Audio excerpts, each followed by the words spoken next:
We're just finished here on the Monday night of the Cheltenham preview night. I've got joined by Kevin Blake. And what do you make of things? Did you learn anything?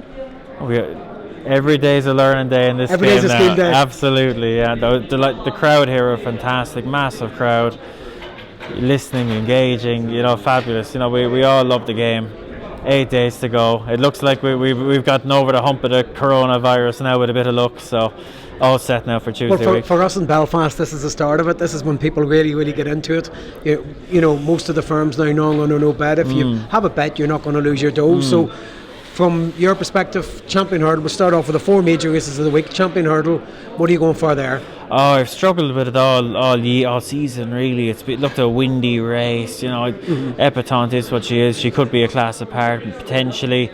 But I've gone for Darver Star. Gavin Cromwell, I just feel he's been totally and utterly underestimated. Just like last year? Underappreciated, even more so, because his run behind Envoy Allen and the Royal Bond was excellent. I thought better than the bare result. Definitely squeezed out at the second last, and he finished on top of Honeysuckle the last day, having got a little bit outpaced at 2 out. That is strong form. Yeah, she's going to be 4-1 favourite if she runs. Yeah, exactly. Yeah. And he's a 16-1 shot. He's been, because it's one of those things when something unexpected happens, people don't want to believe it.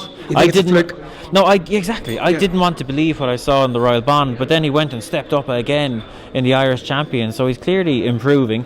The test that the Champion Hurdle presents, from my set of eyes, should really suit him. So look, 16-1, I don't think you can go far wrong. Okay, and then on to probably the most competitive of all the big races, the Champion Chase, basically down to 3 runners.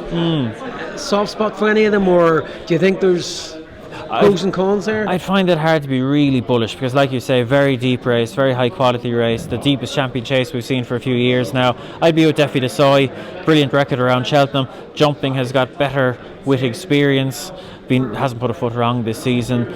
Barry is getting the hang of him now. I think he's best delivered late, and generally horses like that, the better company they're in, it suits them even better because they'll get a longer carry into the race. And do you just think Altior's just maybe come to the end of his that loss at Ascot, just taking the shine off the whole enigma of Altior? I think last time showed that he's probably the same horse he was last year, but maybe not quite what he was 2 years ago.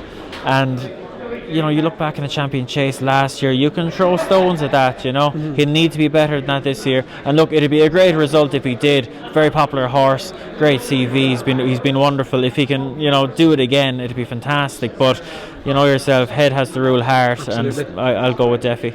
And then we move on to Thursday. A Plutar, he's top of your list. I think so. Yeah, I'd give him a very good chance in the Champion Chase if he ran. It looks almost certainly like he'll go for the Ryanair. I'm not crazy about Min at the mid-range strip. I know there's plenty of evidence in the book that suggests he's just fine. 3 runs at Cheltenham, 3 losses. He's never won at Cheltenham. He's run very well, to be fair to him. Well, yeah. I think Min is a very good horse, but I don't think he's tip-top. And I think a Plutar is tip-top. Okay. And, he was very good at the festival last year, albeit on the old course over 2.5. I think the Ryanair is the race for him, and I expect he'll be very tough to beat. Okay, and finally the centrepiece of the whole meeting, the Gold Cup. We heard what the panel thought tonight. Wide range of options from the front of the market right down to Delta Work. A lot of positives about him. What way do you see this panning out, or will it be very tactical race, or will it just be going to breakneck pace and the best of survivors, basically? Look, if the ground is soft, the Gold Cup generally turns into a slog. We've lost Native River, who would have been added a bit more certainty to the pace. Look, sure, you could anyone that would have been listening to us talking about it up there this evening would have sensed the excitement. There's 8, 9, maybe 10 horses that would be perfectly feasible winners. And I don't think it's one of those that's wide open because it lacks depth. I think this is a good Gold Cup with lots of very good horses. Look, the one I've sided with is Santini. I feel the Gold Cup this year is likely to turn into a slog. He stays all day. Yeah. I think he's better than the bare form last time. And beating Bristol de May as he did is very good as it is. I think he's better than it. I expect Nicky will have him peaked on the day.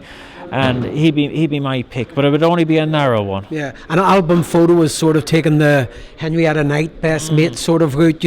Very one run straight back to defend his crown. Can that be done? Oh, look, Willie's a creature of habit. When something works, he's not afraid to repeat it. I wouldn't let the preparation put me off, but as impressed as we all were on the day in the Gold Cup last year, I've been looking back on it again in recent weeks, and he's beat Annabelle Fly, Bristol de May.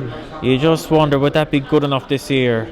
I just have question marks. Look, I don't want to knock them too much when they've won a Gold Cup and been there and done it.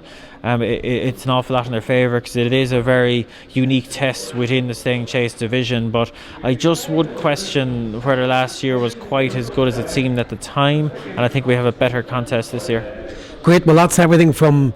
We're all wrapped up here at the Sean Graham Preview Night, and big thanks to Kevin for showing up tonight. Super. Thanks a million.